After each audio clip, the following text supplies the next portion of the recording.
Eu queria falar hoje, Débora Fábio, ouvinte querida, sobre relações institucionais, relações políticas, né?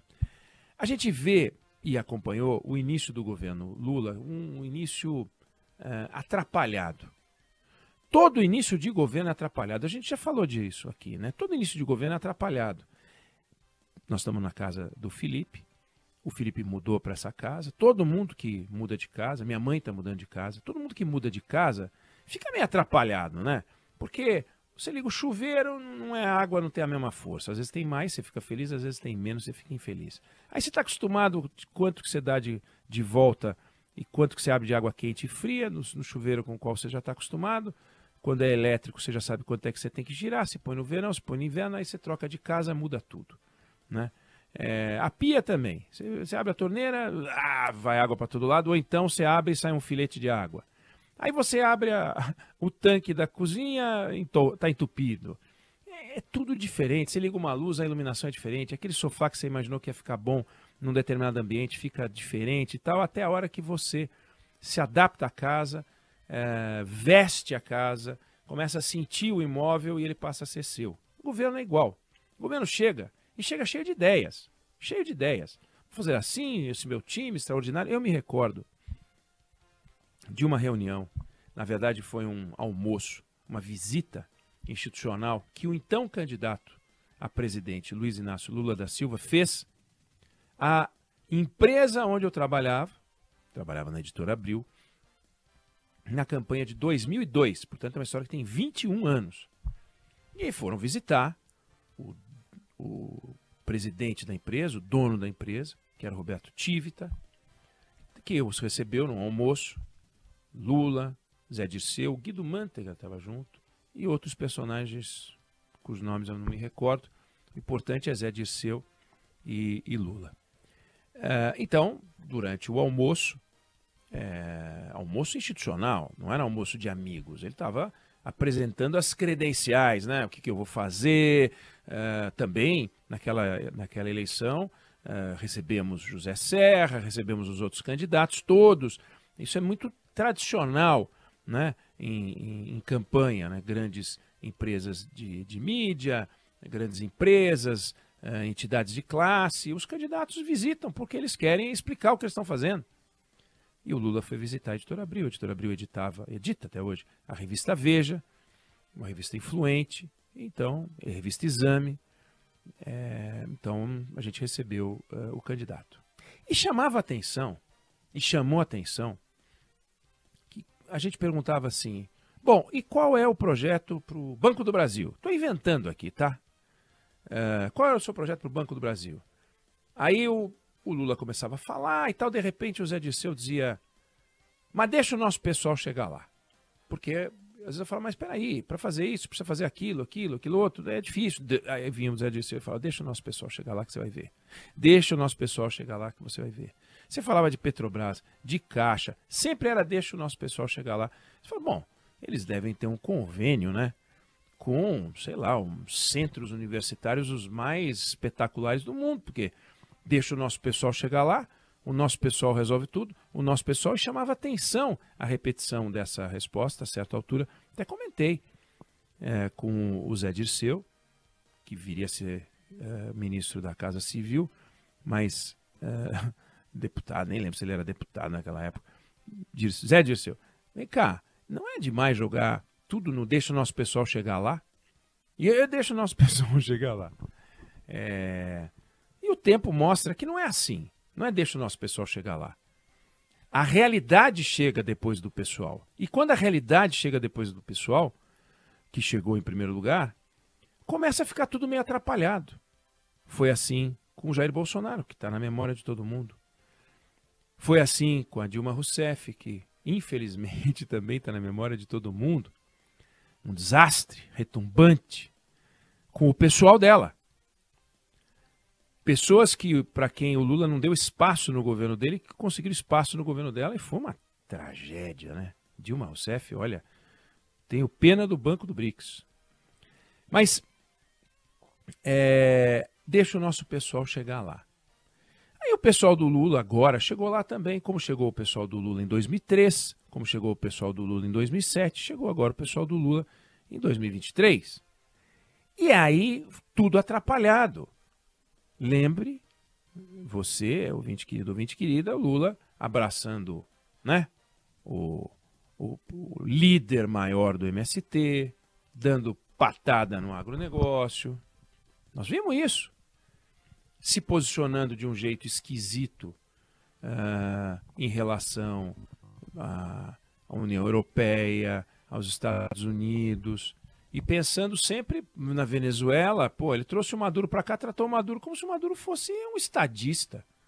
Não é ditador, é estadista. E aí, o tempo foi passando, a preocupação do meio empresarial, preocupação dos analistas, preocupação do mercado financeiro, batendo direto no Banco Central e tal. O tempo foi passando e a gente foi observando uma mudança do presidente. Mas assim, muito forte, muito forte. Nós estamos em julho, mês 7. O governo do mês 7 não tem nada a ver com o governo do mês 1, mês 2. Nada a ver. O governo do mês 1, mês 2, radical, declarações radicais, ideias radicais. Pega o Fernando Haddad, que foi para cima da Shein, foi para cima das empresas, dizendo que ia taxar. E pega o Fernando Haddad agora. Pega o Fernando Haddad agora e você vê um Fernando Haddad abraçado, acolhido pelo meio empresarial. Alguém vai dizer, bom, então ele se vendeu. Não, ele não se vendeu nem se rendeu. Ele percebeu que para você fazer o país avançar, você tem que ter um conjunto de forças que reme numa mesma direção. Do contrário, você vai ficar batendo cabeça, que nem o meio universitário faz, né? Batendo cabeça, trocando ideias, a minha ideia é melhor do que a sua e tal. O Lula mudou completamente, sinalizações para o agronegócio, a conversa firme com a União Europeia, mas para fechar um acordo, não para não fechar o acordo. E cobrança, como a gente deu e registrou aqui, em cima de democracia na Venezuela, eleições livres e tal. É uma mudança de posição.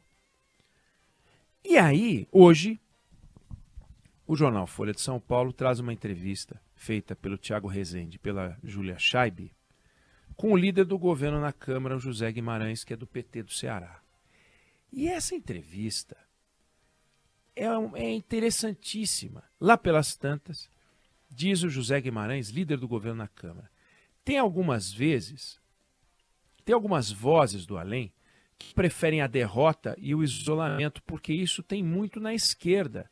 Preferem a derrota para fazer o proselitismo ideológico. Olha que coisa espetacular.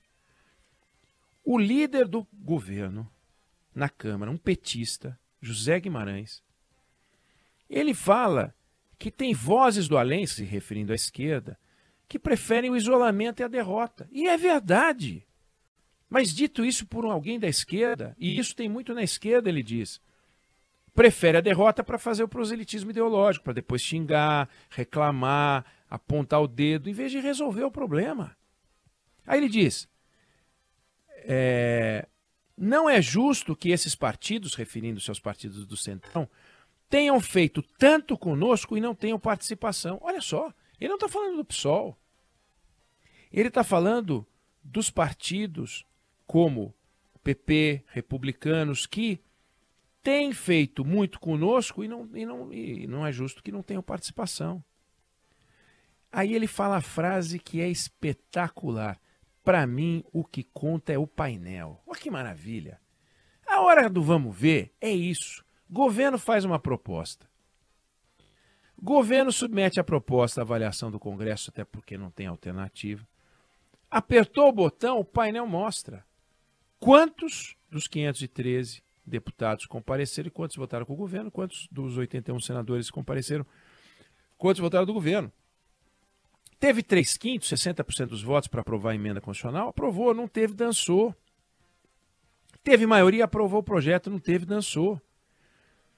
Aí ele ainda diz, em algumas propostas, os republicanos deram 100% dos votos para a gente, o PP quase 100%, União Brasil 49% dos 59 votos. E aí, ao falar do PL, que é um partido de oposição, que é o partido que abriga o ex-presidente Jair Bolsonaro, do Valdemar Costa Neto, ele diz, o PL não, o PL é oposição. Mas o líder Altineu Cortes nos ajuda, tem bom diálogo, não vai para o tudo ou nada. Então a gente tem mais um exemplo.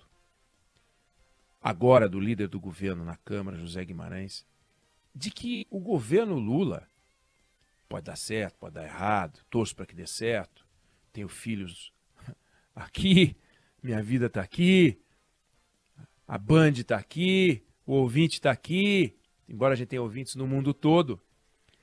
É evidente que a gente quer o bem do Brasil. O bem do Brasil não passa pelo fracasso do governo Lula, como não passava pelo fracasso do governo Bolsonaro, como não passava pelo fracasso do governo da Dilma.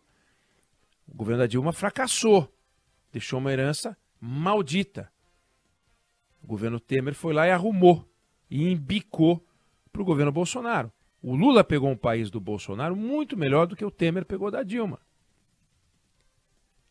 E a gente tem que torcer para que o próximo governo, seja a reeleição do Lula, caso ele vá bem, seja a escolha de outro, pegue um Brasil e toque daquele ponto. E não essa coisa maluca de começar tudo do zero, tudo do zero, tudo do zero. Então, quando a gente lê uma entrevista como essa que eu li na Folha, feita pelo Tiago Rezende e pela Júlia Scheib, um líder do governo de um partido que tem uma história radical, falando de forma hiper equilibrada, você diz o Haddad venceu. A lógica haddadiana está de pé. E é ótimo que seja assim. E a gente percebe no comportamento do Alexandre Padilha, a gente percebe no comportamento do Fernando Haddad, e a gente vê aqui no comportamento do Zé Guimarães um jeito de fazer que é jeito. É aquela história de que... Quem é que falava que o Fábio bater falta não é força, é jeito? Não me lembro se era o Zico, não lembro se era o... não lembro quem fala, mas... agora não, mas muitos alguém, dizem isso. Alguém é autor. Muitos dizem isso, né? Bater é jeito, não é força. Às vezes o Roberto Carlos nos desmente, né? O cara leva a bola, a barreira, a trave, o goleiro, a rede e faz o gol. Aquele gol, um dos gols mais bonitos da história do futebol brasileiro é dele, né? E é um petardo que não tem nada de jeito naquilo. Tudo bem que ele bate de 3 dedos com a perna esquerda, mas é um negócio incrível. Aquilo ali foi contra a França. Contra a França. Ali é uma paulada que eu não sei a que velocidade a bola chegou do outro lado, mas quando o goleiro viu, já era. Mas de uma forma geral, a gente vê aquele toque, né, bonito, aquele jeitinho e tal. E é isso, política é jeito, não é força. Não adianta querer impor. Não estamos na Venezuela. Aliás, nós não queremos estar perto da Venezuela. O Brasil nunca vai virar uma Venezuela. O que a gente quer é que o Brasil consiga virar um país bacana, com redução das estatísticas ruins, com a elevação das boas. E começa pelo bom senso, pelo equilíbrio. A saída é o meio, nunca é a saída radical.